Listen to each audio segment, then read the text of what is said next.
Hello, welcome everybody. I'm Skip Alzheimer, and this is our lunchtime streaming show. We just watched some stock footage from Cornet Films. Turn this off. Welcome everybody. Technology. Calvin, thanks for the coffee. Obviously, I need it. You can buy us coffee at that link that I just pointed to right there.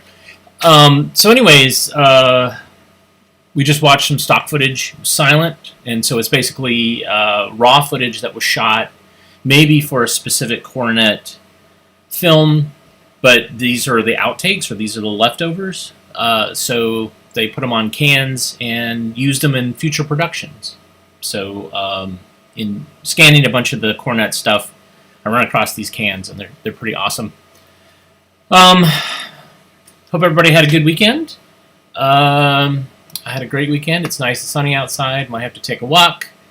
In the meantime, here's a film about a dealer in death, John Dillinger.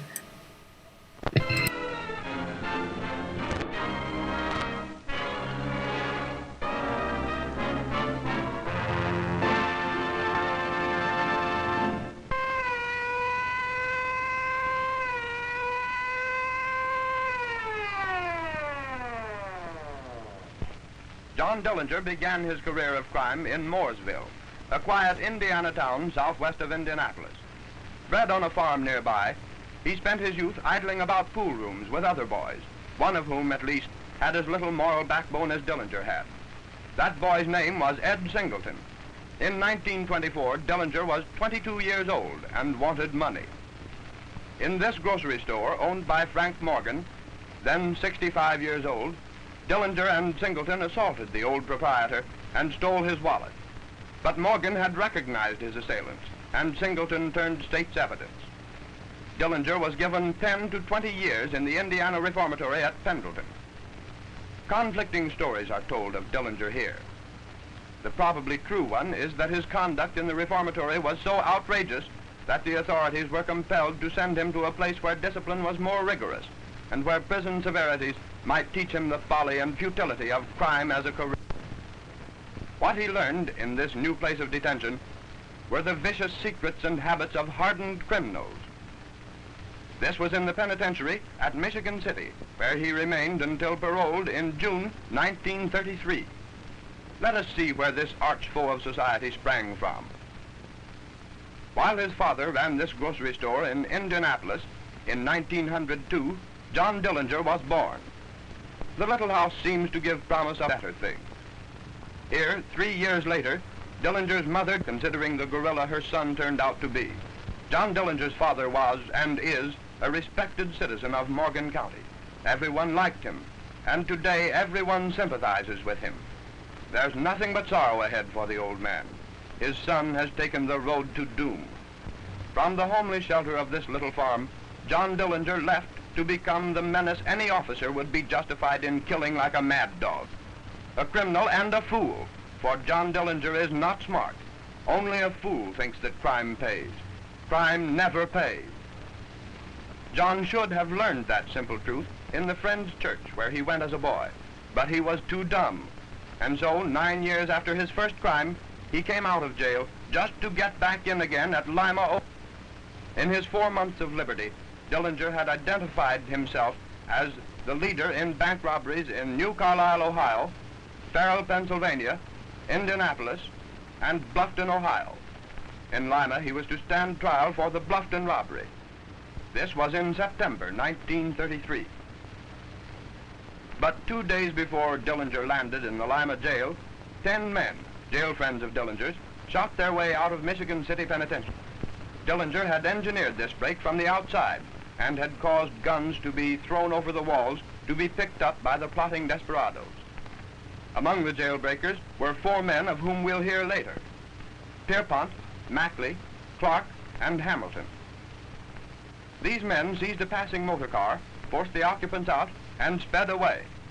No one knows their exact route, but Michigan City and its prison lay behind them, and the devil's dance was about to begin, and they were going to start. They arrived at the Lima jail 5 days later. Representing themselves as Indiana officers, the quartet demanded Dillinger. Failing to get him, They murdered Sheriff Sarber, whose son, the present sheriff, sits on the steps in this picture. They secured the keys and calmly released their pal. The five escaped through this side door, ran down the sidewalk, screened from the street by bushes, leaped into an automobile at the curb, and fled. The wild game was on. Crime's hyenas were loose. Scene shifts to Tucson, Arizona, 11 days later. In this house, Dillinger was found and arrested. Again, 4 months had passed since Dillinger had left jail. These officers had him safe enough, however, and his arsenal as well. Arrested also were Pierpont, Mackley, and Clark, due to their own stupidity. The three bandits were living at the Congress Hotel when it caught fire. Mackley and Clark offered a fireman $12 to carry out their trunks. In their rooms, the firemen saw their guns, scrutinized the thugs, recognized them, and tipped off the police. Congratulations poured in on police. Court formalities were soon over, and Dillinger was flown by plane toward the cell yawning for him at Crown Point, Indiana, where he was to face the charge of murder in the slaying of O'Malley in East Chicago. The long arm of the law had reached John Dillinger, and he took his first ride in an airplane chained to it. In talking to reporters in Tucson, Dillinger admitted that he helped fix the jailbreak at Michigan City and tried to justify it because they were friends. I stick to my friends, he said, and they stick to me. But sticking to that sort of friends landed Dillinger back in Chicago on January 30th with the electric chair already casting its grisly shadow over him. Rushed to Crown Point, Dillinger was put in the custody of Sheriff Lillian Holly. She boasted that she could keep him, and he boasted she couldn't. This didn't prevent the amazing happy family picture in which Prosecutor Estill, who said he was confident that Dillinger would get the chair, and the sheriff posed with Dillinger in apparently affectionate intimacy. Now, there's to be a new prosecutor and a new sheriff, but there's no prisoner. But for the moment, Dillinger was safely guarded by deputies armed with machine guns, rifles, and revolvers, steel bars which looked okay, and it certainly looked mighty tough for the boastful, loudmouthed Mr. John Dillinger. The third person to be made the goat by Dillinger at Crown Point, besides Estill and Mrs. Holly, was Judge William Murray, who refused to transfer Dillinger from Crown Point to Michigan City Penitentiary. Meanwhile, the three bashful thugs arrested with Dillinger in Arizona were being returned by the more prosaic method of train travel to Ohio. But behind the brick walls, Dillinger was whittling at a piece of wooden washboard and making plans. On March 3rd at 8:30 in the morning, armed with his wooden toy pistol, Dillinger overawed his guards, armed himself and a Negro fellow prisoner, Herbert Youngblood, with machine guns and revolvers from the sheriff's office, and walked out, forcing guard Ernest Blunk to accompany them. Through this kitchen and out the side entrance, unmolested and unhurried, the trio went, with Blunk always a bit ahead of Dillinger's machine gun muzzle.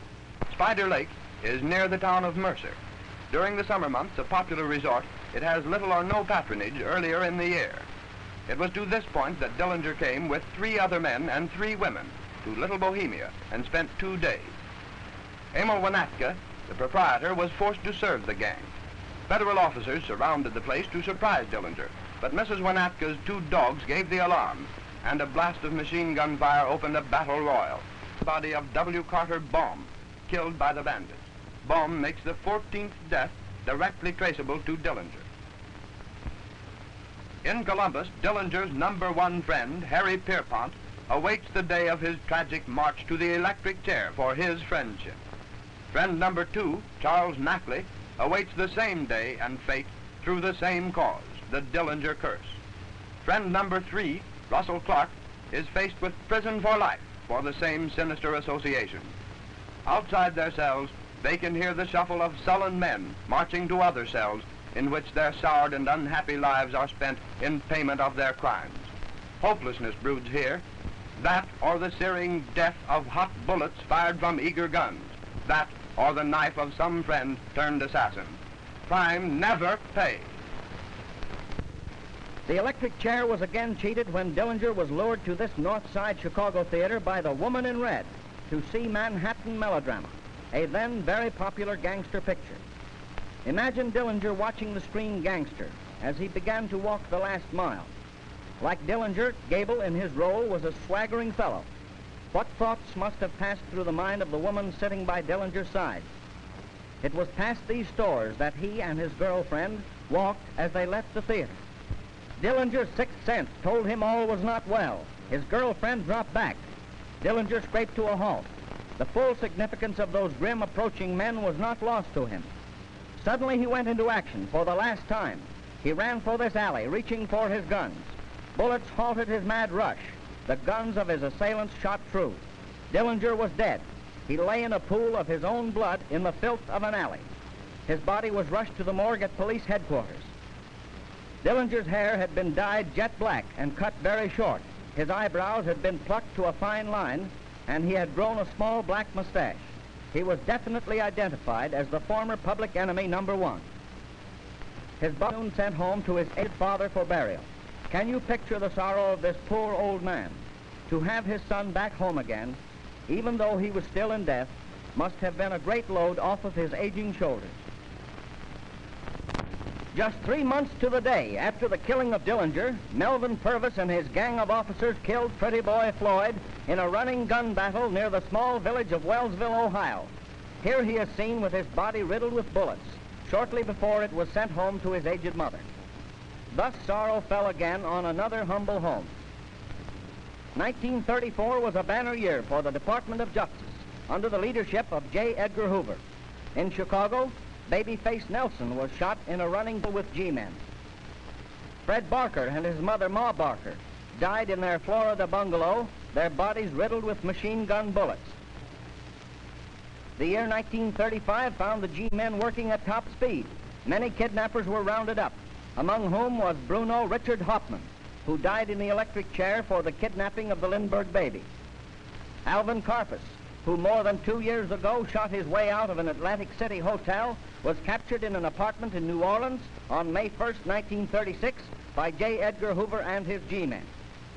Quickly following his capture, Harry Campbell, one of Karpus' henchmen, was captured in Toledo, Ohio. Before the papers could get onto the street with this announcement, G-men reported the capture of William Mahon, wanted in the Weyerhaeuser kidnapping.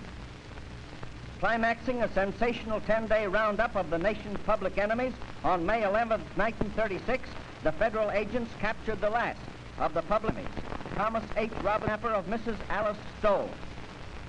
The alertness of this obscure clerk, Lynn Allen, led to Robinson's capture, who acted as a woman. It was on up to the drugstore where Allen was employed, and whose suspicions were so aroused by Robinson's actions that he notified the Pasadena authorities.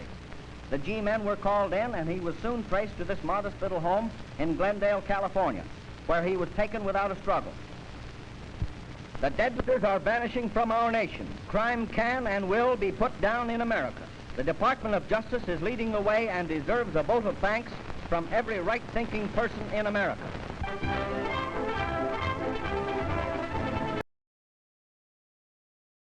Wow. Whew. that film was nuts.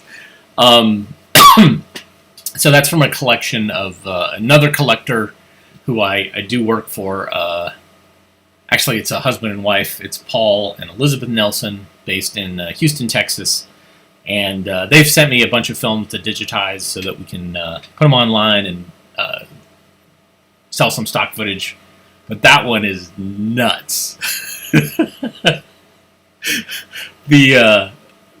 The first narrator, I don't even know why they have two narrators. That's what's crazy too. But the rabid dislike of John Dillinger. He's stupid. We feel bad for his dad. It's really kind of insane. That was really awesome though. All right. We've learned about our battle against gangsters. Well, let's learn about the battle against disease.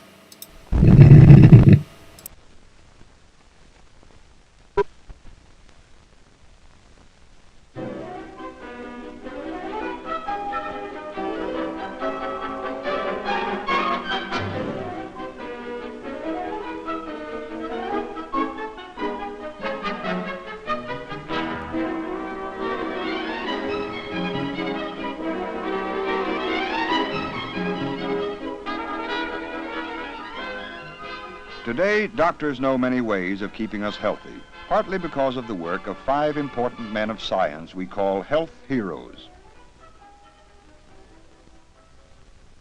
Nearly 300 years ago, Anthony van Leeuwenhoek, a Dutch merchant, made a hobby of building microscopes.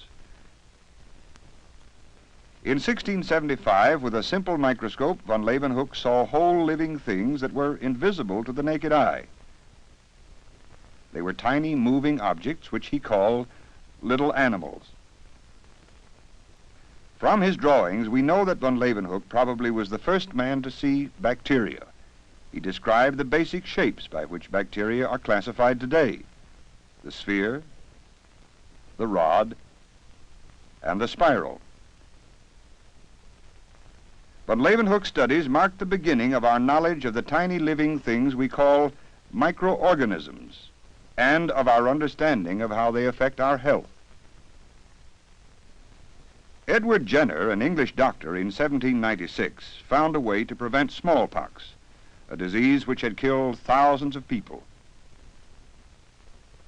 Jenner observed that people who worked around cows usually did not get smallpox, but they did get a much milder disease called cowpox. In a famous experiment, a milkmaid named Sarah Nelms helped Jenner test his idea that having cowpox might prevent a person from getting smallpox. Jenner took liquid from a cowpox sore on Sarah Nelms, and then he injected this liquid into the arm of a boy named Jimmy Phipps. In a few days, the boy had developed cowpox sores. Jenner knew this meant he had cowpox. After the boy had recovered from cowpox, Jenner injected him with the liquid he had taken from a smallpox sore. This should have given him smallpox. But Jimmy Phipps did not get smallpox. Today we would say that he had been vaccinated. Jenner had discovered a means of preventing diseases, a way of making a person immune to them. Today we understand why vaccination and other forms of immunization work. When weak organisms of a disease are injected into us, antibodies are produced which can resist that disease or a similar disease. Means of immunization against many diseases have now been developed because of Jenner's first experiments. Louis Pasteur, a French scientist, made many important health discoveries in the late 1800s. One discovery came about as a result of his studies on the spoiling of wines and beers. Pasteur hoped to learn why some wines and beers turn sour. Examining sour liquids through a microscope, Pasteur saw bacteria, the little animals van Leeuwenhoek first saw. It seemed to Pasteur that it was these bacteria that caused souring. But where did they come from? Pasteur believed that bacteria came from the air, that bacteria are all about us, and he set out to prove his theory. In a flask, he boiled a broth to destroy the bacteria that were in the broth and in the air inside the flask. While the boiling continued, Pasteur sealed the curved neck of the flask so no outside air could enter it. Many days passed, but the broth without bacteria did not spoil. Then Pasteur opened the flask to the outside air. Within a few days, the broth had spoiled. Now Pasteur was certain his theory had been correct. Bacteria and other microorganisms are in the air all about us. If a broth can become infected, he reasoned, so can people. Pasteur was the first to show that diseases are caused by microorganisms. In other experiments, Pasteur found that temperatures lower than boiling could destroy bacteria. This knowledge was put to use many years later for destroying harmful bacteria in milk. In honor of Pasteur, the process was called pasteurization. Robert Koch, a German doctor, continued the study of bacteria that Pasteur's important work had begun. Many cattle and sheep in Europe in the late 1800s were dying from a disease called anthrax. In his experiments, Koch hoped to find the organism that caused anthrax in the blood of a sick animal. Through a microscope, Koch observed in the blood of sheep certain organisms that he suspected caused anthrax. Now he had to prove his beliefs. His plan was to nourish the organisms so they would multiply outside the body of a sheep. When new organisms had been produced from the original ones, Koch injected them into a healthy sheep. Soon the animal became ill and died of what seemed to be anthrax. Now Koch extracted blood from the dead animal so he could examine it through a microscope.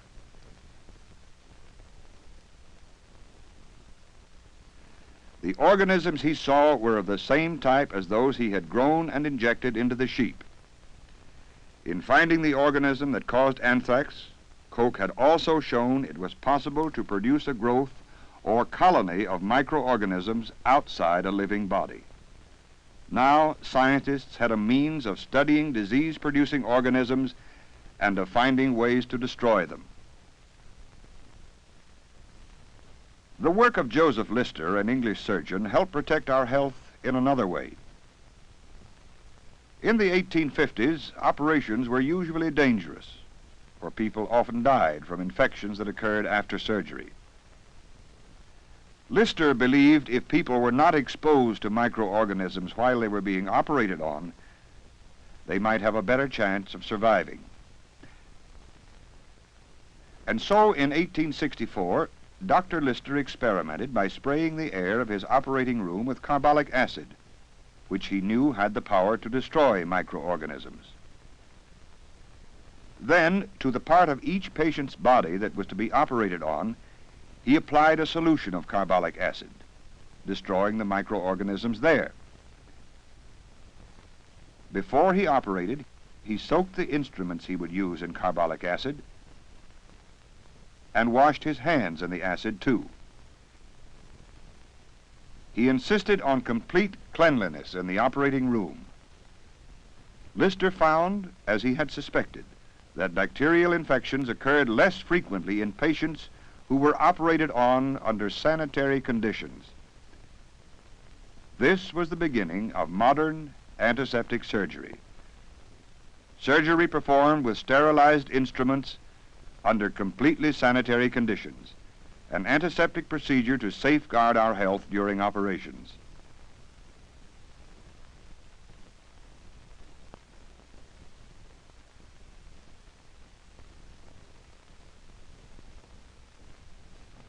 We have seen the important contributions made by 5 health heroes. Von Leeuwenhoek developed a microscope through which he saw bacteria and began the study of them. Jenner was the first to develop a means of preventing disease by immunization. Pasteur proved that disease is caused by microorganisms and that they can be killed with heat. Koch developed a way of isolating microorganisms and growing them outside a living body so that microorganisms could be studied and ways could be found of destroying them. Lister showed the importance of keeping disease-producing organisms out of wounds during operations. Though these 5 health heroes have contributed much to our health, their work is only a small part of the work of many thousands of unknown scientists, helping us to understand the nature of disease and learn how to prevent it. Because of the work of these many men and women, we can all look forward to happier, healthier lives.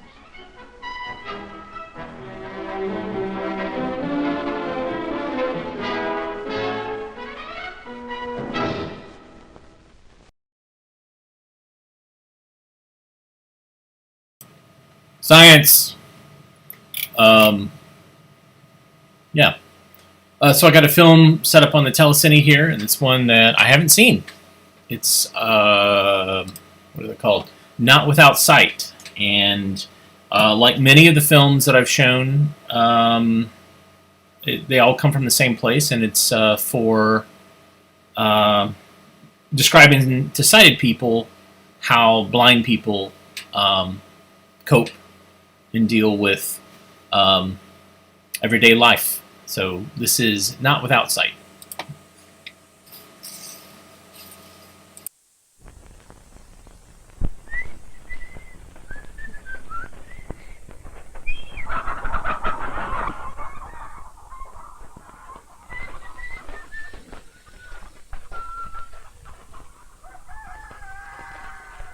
What you're now seeing is what many of you think blind people see, a blackness, or at best, even a grayness.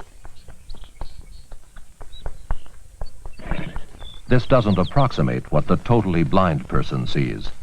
It is a condition impossible to film. But the totally blind person is only a small part of the blind population. The majority of those called blind are not totally without sight, but they are often without a part of their sight. A vital part.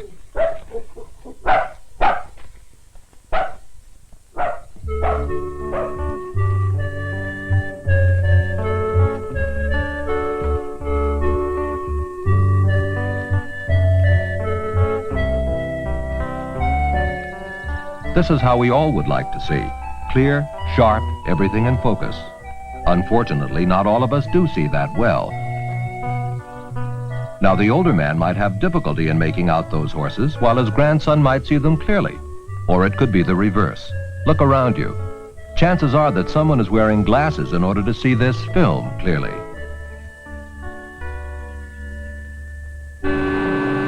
If so, the American Foundation for the Blind estimates that he is just one of the 99 million who have a visual malfunction.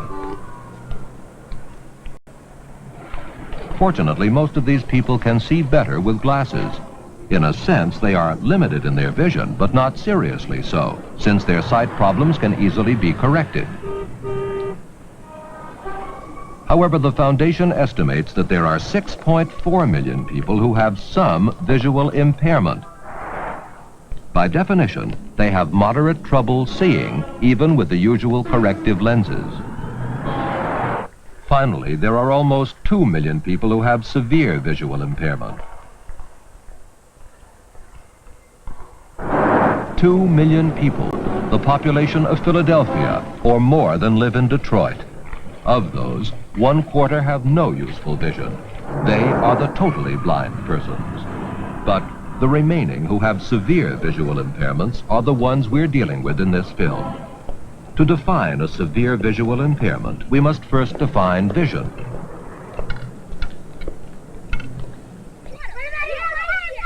But sight, like the rest of your senses, is subjective. Taste varies from person to person. Can you describe the smell of a dandelion? Or express the touch of a child? Or how his voice sounds? Describing vision is equally as impossible, since so-called normal sight is dependent on many factors, and depicting it in a film is difficult. Normally, you have binocular vision, 2 eyes. It's 3-dimensional and covers a field of approximately 180 degrees. Our camera lens is monocular, 1 eye, as it were, and it is limited in scope. We can only approximate both normal and impaired vision. Severe visual impairments fall into 3 general categories. 1 where the edges or part of sight are obscured. 2 where overall sight is obscured, sometimes completely. And 3 where the center of sight is obscured. We'll begin our descriptions at the center of vision. If this ever happened to you, you probably discovered that the image of the flashbulb remained and clouded a spot in the center of your vision. That's an example of macular degeneration.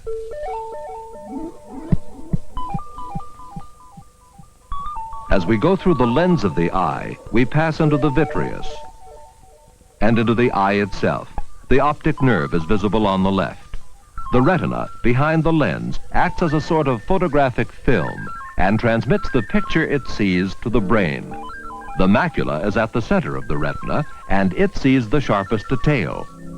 In macular degeneration, for many reasons, age and other causes, a scar may form on the macula, destroying its ability to evaluate and transmit to the brain the light that falls on it. The result is a blurred spot in the center or other parts of vision. Here's how macular degeneration affects one person.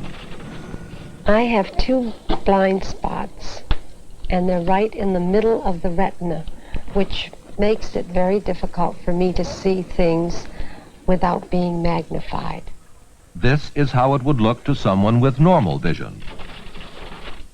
The blind spots blank out, especially small things, so that I have to read around everything, and in order to do it, it has to be magnified to a great degree. And this is the way my eyes are, and I don't see things at a distance at all, because when they're at a distance, they're small until they get very close to me, so people's faces are blanked out too. This is very common to macular degeneration. Some older people who have it say they often regret that they can't see their grandchildren's faces. Crossing a street is dangerous because a car at a distance could be blanked out by my blind spots. Macular degeneration, a common impairment. Another example of the overall sight being obscured is cataracts, another common impairment affecting older people.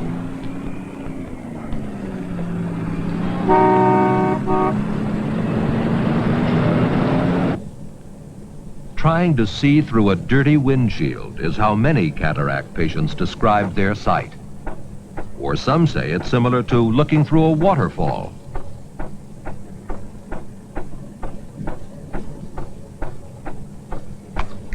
The lens of the eye is made up of cells which are primarily protein. Like the white of an egg, the protein is transparent, but in cataracts, for some reason, the protein slowly coagulates and the lens is clouded. If the cataract is at the edge of the lens, the center might be clear, 20/20. But if the cataract is at the center of the lens, the vision would be much more obscured. Here's how cataracts affect one person. This gray, it's like a gray film, I'd say. A curtain, gauze curtain in front. Where furniture, it will look like a blob. This is how it would appear to a person without cataracts. Mind you, I think pictures are not distinct, but I see the frames on them, but I can't pick out what is on the picture.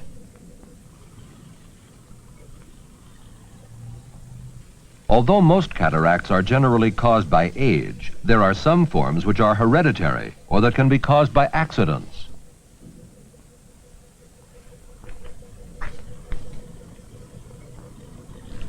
Some cataract patients often see better in a dimly lit room when their pupils open up, but outdoors the pupils constrict and they don't see well at all. It's like when the sun hits that dirty windshield and makes it almost opaque. So you may notice many older people prefer to wear hats outdoors. It shields the sun from their eyes. She had her cataracts removed, and now with the aid of glasses she functions as close to normal as possible. She can read and write, and travels outdoors without any difficulty. However, circumstances like age, physical conditions, other eye diseases can make it less satisfactory to remove cataracts. Then the person has to function with the clouding effect of cataracts. Cataracts, another impairment affecting a large part of the visually impaired population.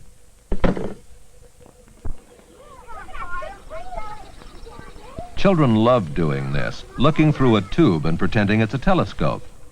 Actually, they're seeing without their side vision, their peripheral vision, and they soon find out they don't like moving around without it.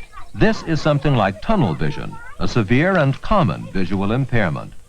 They tire of the game quickly. They soon drop it to play something else. This shows the area a person with normal vision sees. The outer objects are on the sides of his sight, and he knows they are there. However, with tunnel vision, they disappear for him. Although the center vision can be normal, this is a severe impairment that occurs in 2 eye diseases. The first of these is called retinitis pigmentosa.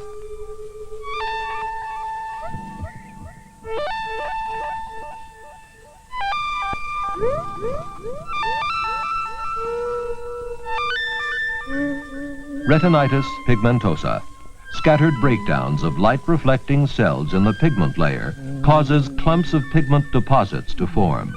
A degeneration and atrophy of the retina follows. The damaged portion of the retina loses its ability to transmit a visual picture to the brain. Night vision is lost first. Usually, the macular area is left intact. However, there may be such a small island of visual transmission left that it is of little practical use.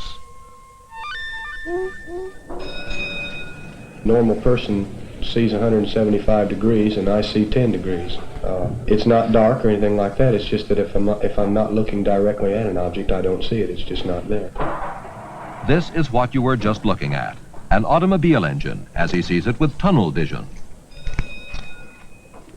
Of course, this representation of his impairment cannot illustrate the complicated factors which determine how well people use their remaining sight. When he works, he has to move his head constantly in order to get objects into his field of vision.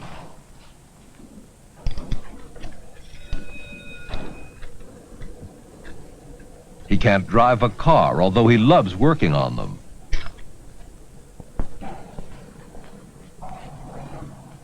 My wife gets up same time I do. She drives me into work, and then she goes on home, takes care of the kids, whatever, and then comes back and gets me in the evening. The second disease that results in tunnel vision is glaucoma.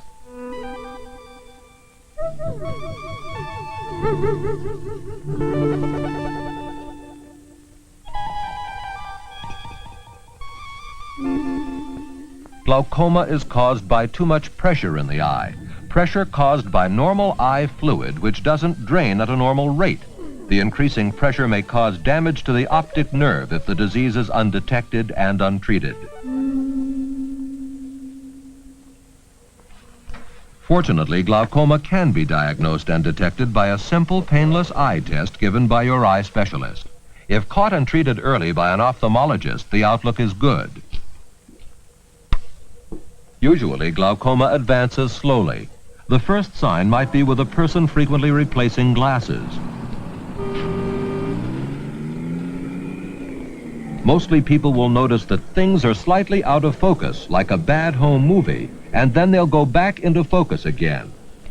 Or they'll see a slight halo around lights, like this. These are warning signs of possible glaucoma. If you've ever tried to see something or someone through a rippled glass, you're close to the problems facing the person with diabetic retinopathy, a serious, prevalent eye disorder caused by diabetes.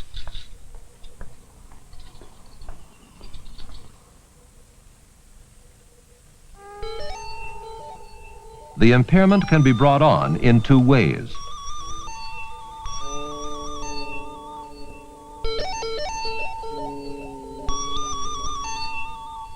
The retina consists of many light-activated cells which serve a seeing function. Many small hemorrhages in the retina create scar tissue which replaces those seeing cells. The patient then has blurred and distorted vision all over.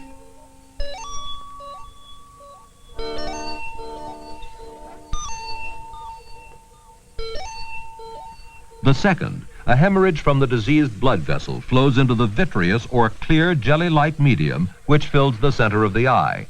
This hemorrhaging causes the vision to be covered with a deep reddish tint. The degree of clouding can vary from time to time and from patient to patient, depending on the blood pressure and degree of hemorrhaging.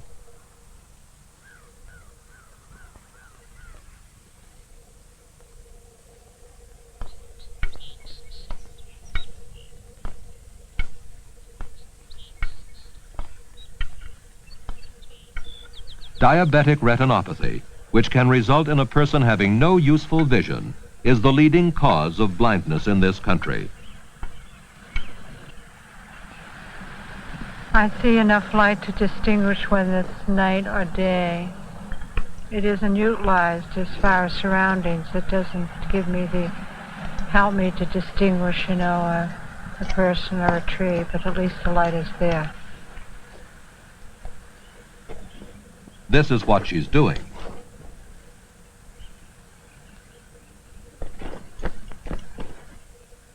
Generally, persons with diabetic retinopathy have to use what vision they have to the best of their ability. She's learning how to work in her garden.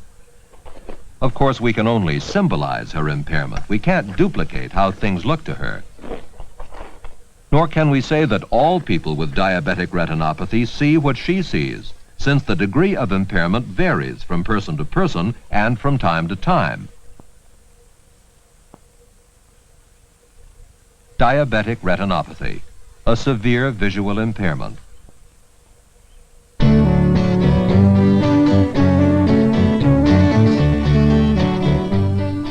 Nearly 2 million people who cover the spectrum from total blindness to severe visual impairment.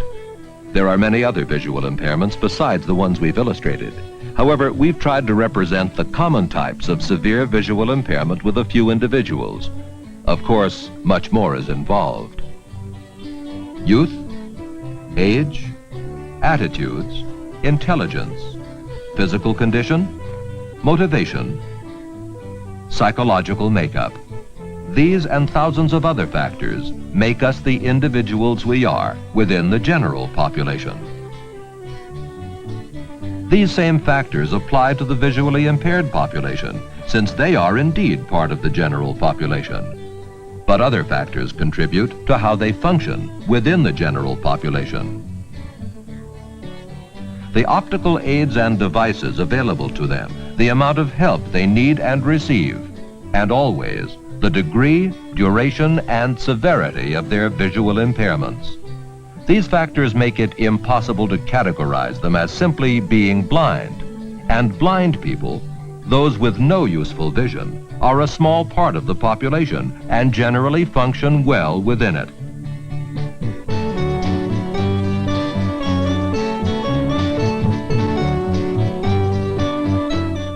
The general population, on the other hand, often categorizes all those with severe visual impairments as having no useful vision and think of them as if they are surrounded by a solid wall and are helpless.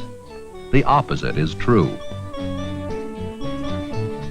The severely visually impaired person lives within a wall with openings, some small, some obscured, sometimes totally and sometimes partially.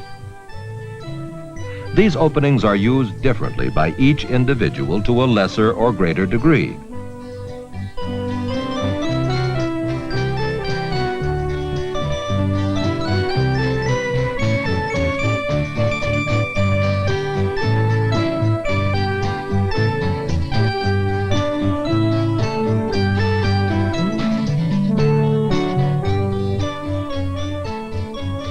The nearly 2 million people are not limited to a dark, restricted world. With counseling and help, they can function well in the general population, that world without visual impairments.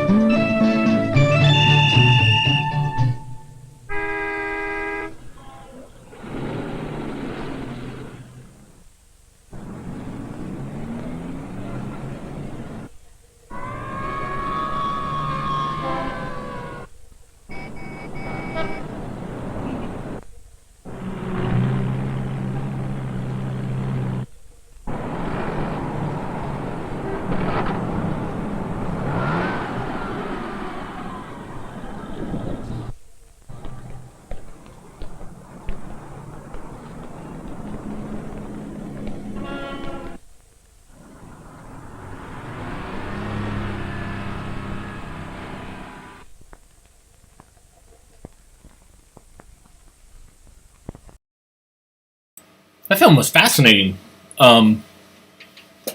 Basically, to educate people to what types of